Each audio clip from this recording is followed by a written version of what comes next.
A big thanks to Cheddar's Chef for sponsoring this episode. This is the only way you can make authentic kebab. Of course, this is one of our favorites, the chuck steak. Why the chuck steak? Because it's affordable, it is tasty, it is somewhat tender, and, well, basically it's very tasty. That's the main thing. And I selected some beautiful ones with a good amount of intermuscular fat and some fat running through it, which means a lot of flavor. Fat, flavor, and the red meat means it's working meat that also packs a punch flavor-wise. And of course, with kebabs, it's all about flavor. I made tons and tons of kebabs. Kebabs in the Netherlands means totally a different thing to what kebab means in Turkey or Morocco or all these countries that have kebabs that are very tasty, but we got this. We got a delicious piece of meat, and we are going to make kebab authentic by showing you how they used to do it thousands of years ago. Everybody loves it, and everybody integrated it in their own culture, in their own country. And now it's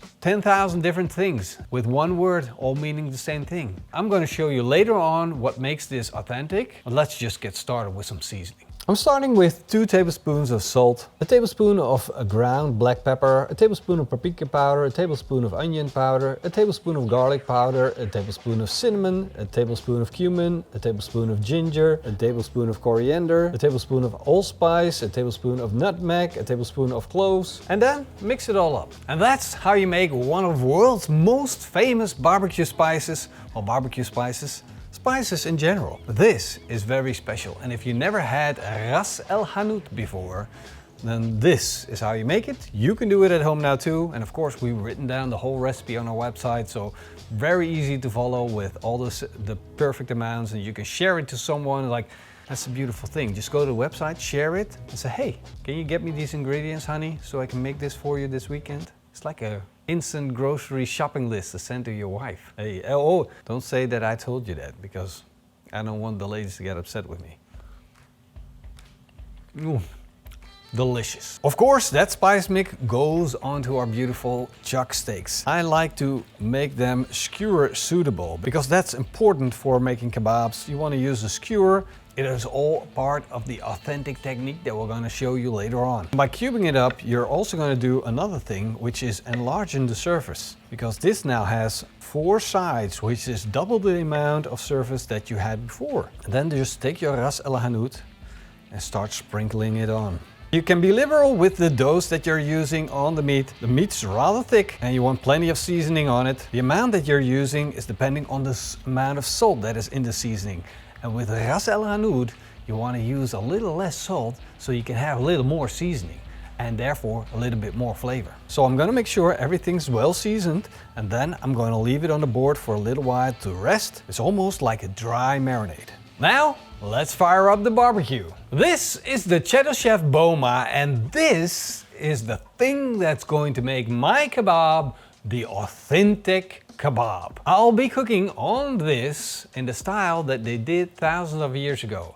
So I'm not focusing on the recipe, I'm focusing on creating flavor with techniques that I'm getting from this barbecue. I'm going to start by making some kindle, loading up a few fire starters and creating a base fire. Once I got a good fire, I'm loading it up with big logs of hardwood. In my case, I'm using beech because it creates the most beautiful embers. In about an hour, the fire has burned down into embers.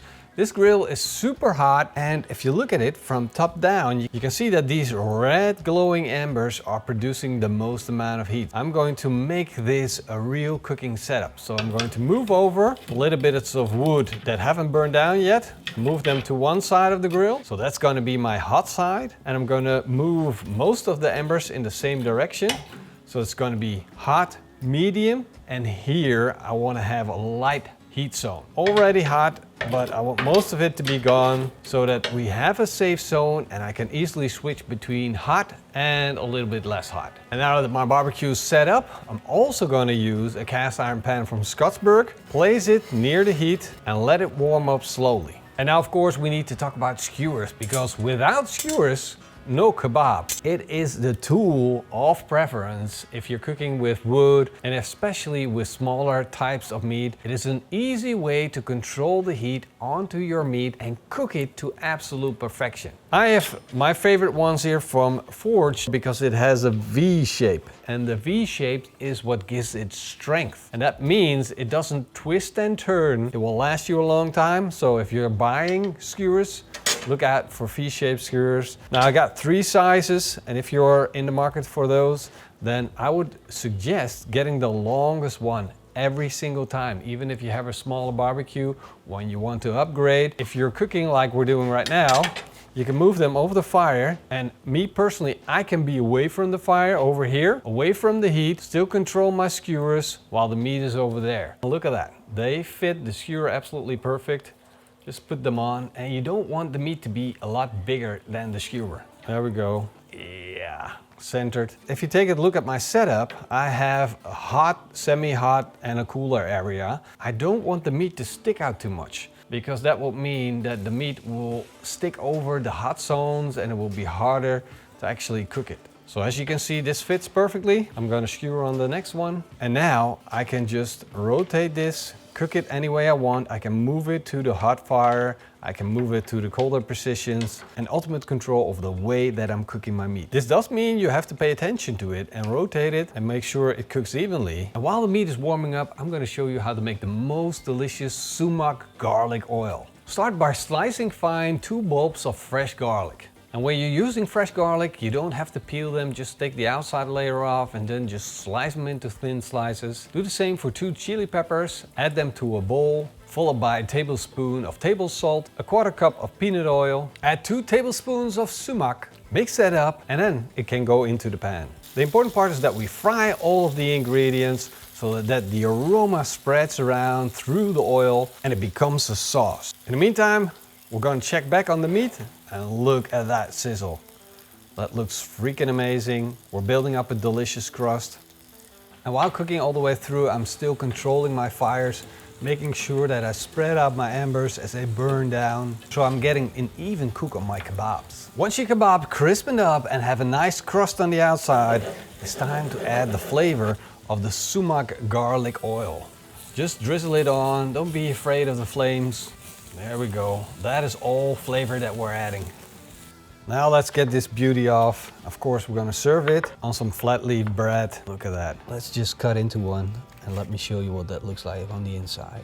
Look at how juicy this is in chuck steak, or you can just slice it up if you want to, into bite sizes. A little bit of rocket lettuce, some delicious kebab. There we go. Look at that. Of course, a little bit of red onion, chili, garlic, sumac, a squeeze of lemon juice to freshen things up.